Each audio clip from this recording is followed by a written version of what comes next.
Saudações matemáticas, pessoal. No vídeo de hoje eu vou falar um pouquinho sobre fatoração de raízes quadradas de números inteiros que a gente faz ali através de fatoração em números primos, né, decomposição. E aí eu começo perguntando para vocês se você lembra como é que faz para descobrir, por exemplo, que raiz de 200 é igual a 10 raiz de 2. Veja que isso pode ser mostrado também através da simples conta, que é a seguinte, ó. Você sabe que raiz de 200 pode ser reescrita como sendo 100 vezes 2, raiz quadrada de 100 vezes 2. Por que eu faço isso? Só para você perceber que se eu posso escrever dessa maneira, é bem interessante porque 100 é uma raiz quadrada, né, inteira. Então, a gente consegue, pelas propriedades de raízes, já que é uma multiplicação, só vale para multiplicação, eu posso separar essas raízes para cada número. E aí nós teremos a seguinte conta, raiz quadrada de 100 vezes raiz quadrada de 2. Só que raiz quadrada de 100 é inteiro, é 10, e raiz quadrada de 2 não é, né? Então a gente pode deixar dessa maneira aí. Então você consegue reescrever a raiz quadrada de 200 como 110 raiz de 2. Só que nem sempre, né, você precisa, até porque em alguns momentos os números podem ser altos, nem sempre você vai usar essa estratégia. Ficar decompondo num produto, você teria que ficar pensando, porque assim, 200 eu poderia também escrever como 50 vezes 4. E o que acontece é que tu encontrar uma outra expressão que seria equivalente, obviamente, mas não seria mais simplificada, né? Vamos dizer assim, usar aquela palavra até ser irredutível de fato, você teria que ficar procurando ali a raiz quadrada de logo o inteiro mais próximo, né, da minha simplificação máxima. E então, para isso não ficar dando trabalho para outros números maiores, a gente usa a decomposição em primos, que é a seguinte. Então, o método de fazer para encontrar essas respostas de simplificação é você pegar aquele número que está lá dentro da raiz, passar aquele famoso traçozinho e ir dividindo pelos primos, os números primos. Lembra que os números primos são 2, o primeiro número primo é 2, que é só divisível por ele mesmo e por 1. O 3, o 5, aí o 6 não é primo, aí só é o 7. Aí o 8 não é primo, que é divisível por 2, o 9 é divisível por 3, aí 10 não, então assim por diante. Você vai tentando dividir por esses primos. Então, primeiro você pega o número e tenta dividir pelo primeiro primo. Se ele for possível dividir, você faz. Então, primeiro você tenta dividir por 2, que é o primeiro primo. Se não der, você vai para o próximo, até chegar naquele que é divisível, ok? Então, aqui ele já é divisível por 2, então você faz a divisão logo. Você só pula para o próximo primo se não der mais para dividir por aquele primeiro ali que a gente tá tentando. Mas por 2, 200 por 2 dá para fazer, isso é 100. Aí se ainda der para dividir pelo aquele primo, continua. Ainda dá para dividir por 2 ainda. Isso é 50. Ainda dá para dividir por 2, isso é 25. Aí não dá mais para dividir por 2, né?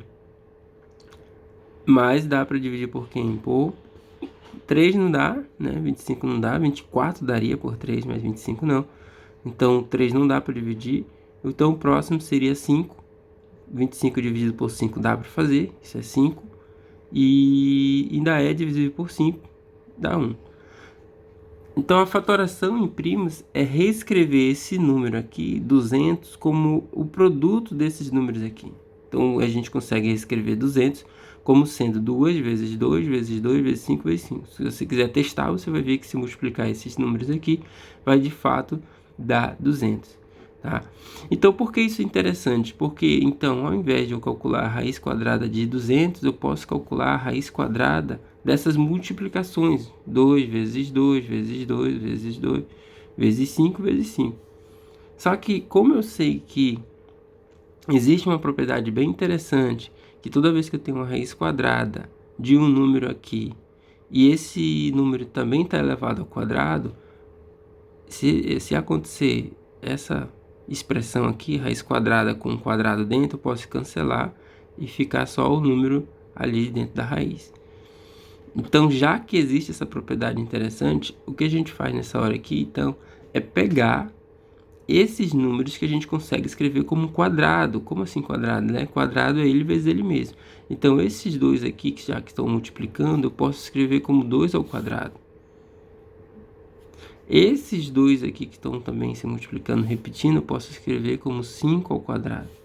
E esse do meio aqui que sobrou sozinho, ele não é quadrado, mas ele tem que aparecer. Então, tu vai pegando de 2 em 2, os repetidos. Os repetidos, tá? 2 aqui ao quadrado, 5 ao quadrado. Se tivesse 3 e 3, 3 ao quadrado, 7, 7, 7 ao quadrado. E os que não tem, professor, o que eu vou fazer? Tu vai só repetir sozinho ele lá. Se tivesse um 2 sozinho, bota ele lá. Se tivesse um 3 sozinho aqui. Então, tu vai pegando de 2 em 2, assim. Por que eu pego de 2 em 2? Por causa dessa propriedade aqui, ó. Raiz quadrada de um número ao quadrado. Ok?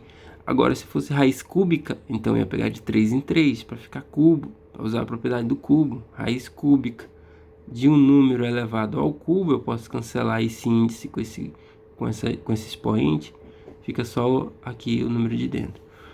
Tá? Então, quando é raiz cúbica, pega de 3 em 3. Tá ok, mas não finalizou, né? Você encontrou isso aqui, fez esse passo, pegou de 2 em 2. Nessa hora que você faz isso aqui, existe uma propriedade que diz o seguinte: toda vez que tu tem a raiz quadrada aqui de uns produtos, você pode quebrar, né, entre aspas, eu vou dizer assim, essa raiz quadrada para cada termo.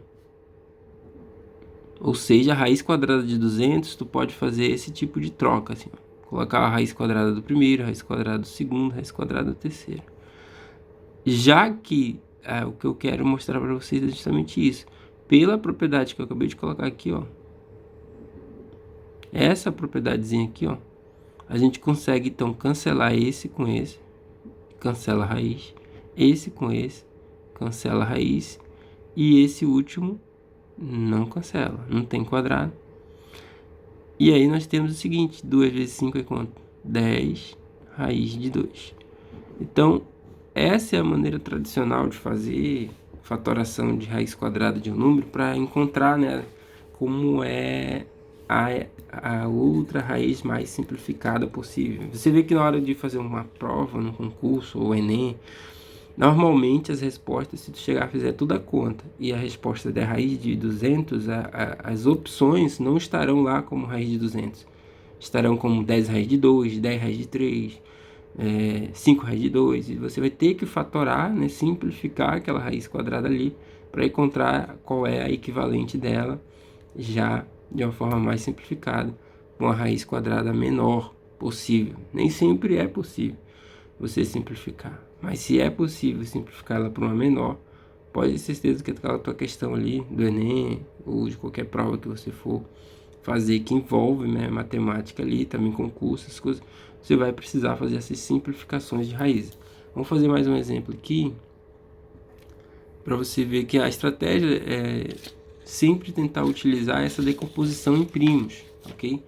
Então eu vou fazer aqui, se você precisar se decompor, né? Você chega lá, fez toda uma conta e encontrou a resposta como raiz quadrada de 1575. Aí, vê, se você fosse ficar se perguntando, seria 100 vezes quem, ou 16 vezes quem, ou 25 vezes quem. Então, assim, não faz isso.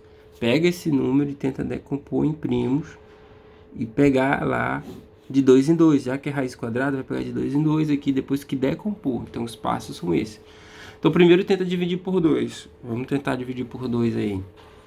Se der, você faz por 2. Só que esse número é ímpar. Nenhum número ímpar é divisível por 2.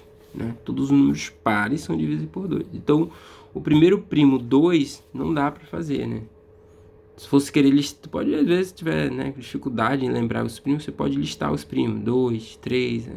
Tu vai tentando de um por um. Mas 2 não é divisível por 2, então 2 não dá. Dá por 3? Será? Existe uma propriedade que diz o seguinte, por 3 isso funciona, tá? Somente por 3. Uma propriedade que diz o seguinte, se O número ele é divisível por 3 se a soma dos seus dígitos aqui, ó, também for divisível por 3.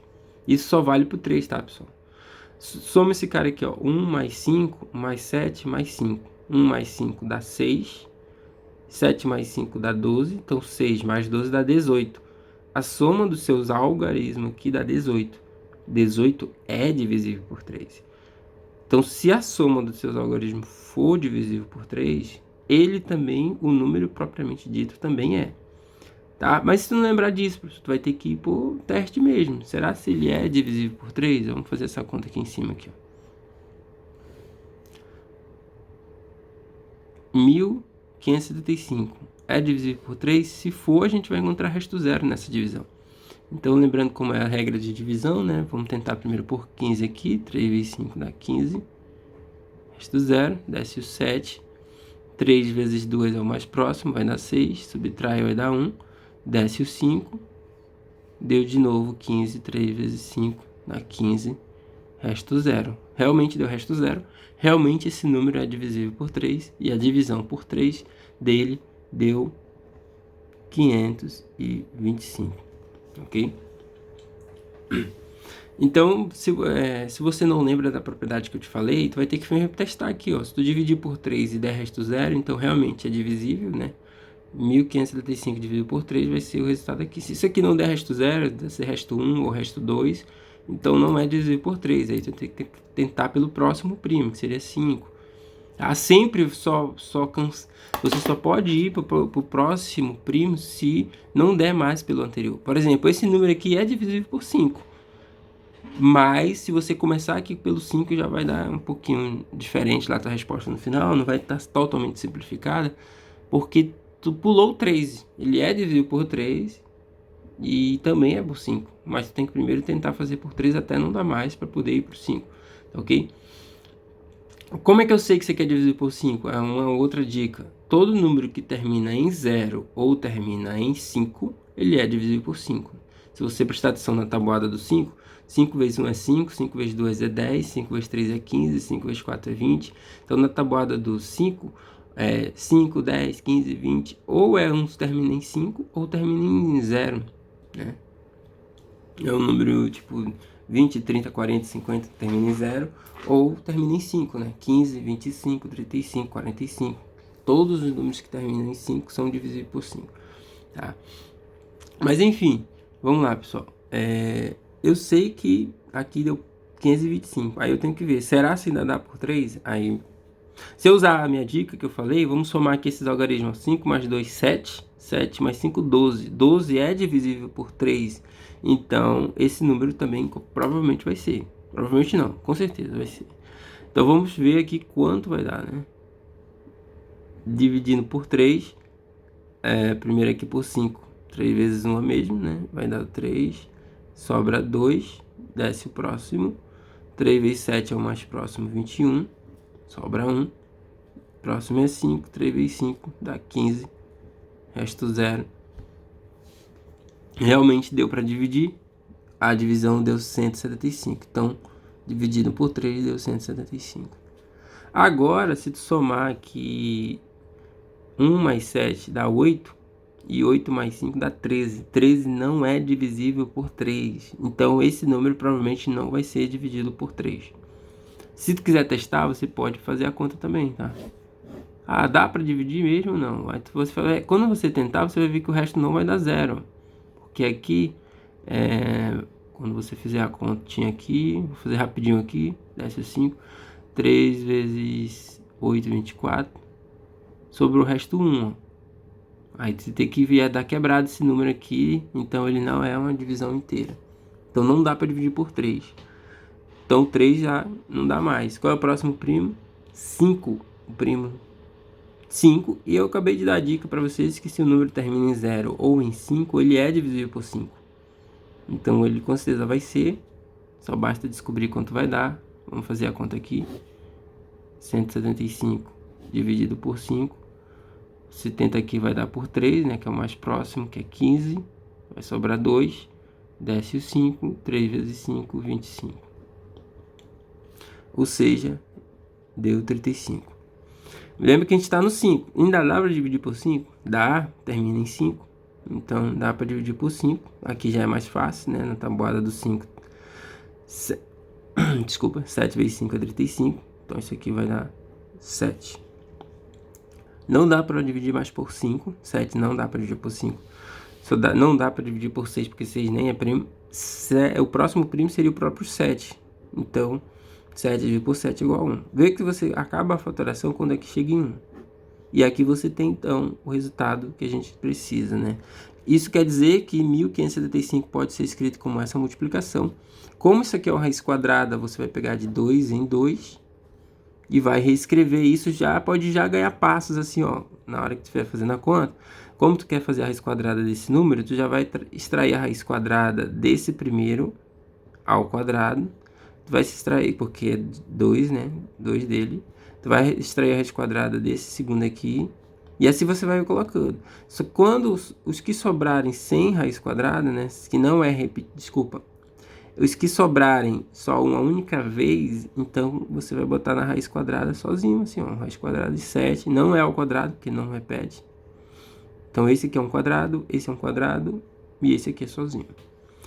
Então a raiz quadrada desse número pode ser reescrita dessa maneira. Já que dá para cancelar esse com esse, eles vão sair da raiz o 3 e o 5, e o 7 não saem. Só que 3 vezes 5 é 15. Então nós temos aqui que a gente pode reescrever dessa maneira.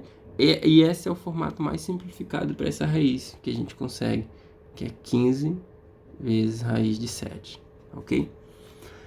Então, assim, para finalizar, eu vou fazer um em que a gente tem raiz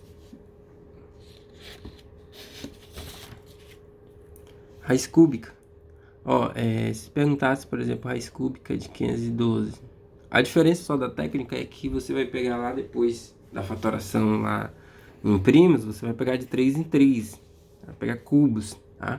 Então você vai pegar o número ali de dentro, vai tentar dividir por 2, né? E vai conseguir aqui, porque é par. 512 dividido por 2. Só para ganhar tempo aqui, né? Vai dar 256. Você pode fazer a conta. Se você dividir por 2 ainda, que é par, ainda dá para dividir por 2. Vai dar 128. Dá para dividir por 2 ainda. Isso vai dar 64. Dá para dividir por 2 ainda, vai dar 32. E aqui vai dar 16. Ainda dá para dividir por 2. Você vai dividindo por... Só pode ir para o próximo quando acabar a possibilidade de divisão. Aqui no caso vai sempre dando dividir por 2, dando para dividir por 2 até chegar em 1. Então agora, toda vez que for raiz cúbica aqui, você vai pegar de 3 em 3. Cada um desses aqui é um cubo, ó. Nesse caso, então, nós temos aqui que quebrar a raiz cúbica. Aí pega esse cara aqui, que é 2 ao cubo. Quebrar a raiz cúbica, pega esse cara aqui, 2 ao cubo. Vai pegar esse raiz cúbica e quebrar esse cara aqui todo. Vê que aqui não sobrou ninguém assim, sozinho. Ou... se não tiver 3 direitinho, vamos supor que no final aqui tivesse um 5 e um 5. Aí você ia botar a raiz cúbica de 5 ao quadrado. Só que não ia dar para cancelar, mas tem que botar a raiz cúbica daqueles que sobraram, tá? Então, aqui vai cancelar esse com esse com esse com esse. Todos se cancelaram. Então, ficou 2 vezes 2 vezes 2, que dá 8. Então, aqui no caso é uma raiz cúbica inteira. O resultado é 8. Realmente, 8 ao cubo, né, vai dar 512. Tá? E o que é interessante é isso, é que mesmo que você não esteja interessado em simplificar e sim descobrir qual é a raiz cúbica desse número, porque pode acontecer de ser inteiro. Tá? Nesse processo de resolução, você também vai encontrar a mesma resposta. Tá, ok? Então eu vou fazer para você treinar aí essa técnica, né? Relembrar aí, por exemplo, fatorando raiz de 98. Quanto seria a raiz quadrada de 98 lá simplificada? Pode começar também com raiz de 18, que é bem pequena. Raiz de 50, você vai treinando, fazer isso aí, usando esses números pequenos, e depois pode partir, né, para uns números um pouquinho maiores.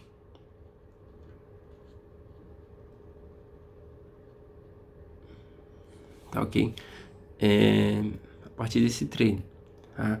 Então a gente consegue usar essas propriedades em muitos casos, tá? Às vezes no meio de uma conta, de um exercício de outro conteúdo, mas aí aparece uma raiz quadrada de um número, raiz cúbica, e aí você se depara com isso aqui, você vai precisar normalmente simplificar isso, tá? Tem professor que cobra isso na prova, ó, a resposta final que tu colocou foi raiz quadrada de 98, mas tu não simplificou. Aí às vezes a questão vale 2 pontos, o cara amarada pega 1.5, 1.7 e ele desconta porque você esqueceu de simplificar. Normalmente os professores, né, até falam durante as aulas, ó, tem que simplificar, tá? Tem que achar a resposta final, até porque quando você está numa prova de concurso, Enem, essas coisas, você também tem essa necessidade, obrigatoriedade de simplificar, senão tu não vai encontrar ali a resposta do gabarito, tá? Ok, pessoal? Então, obrigado aí, até o próximo vídeo.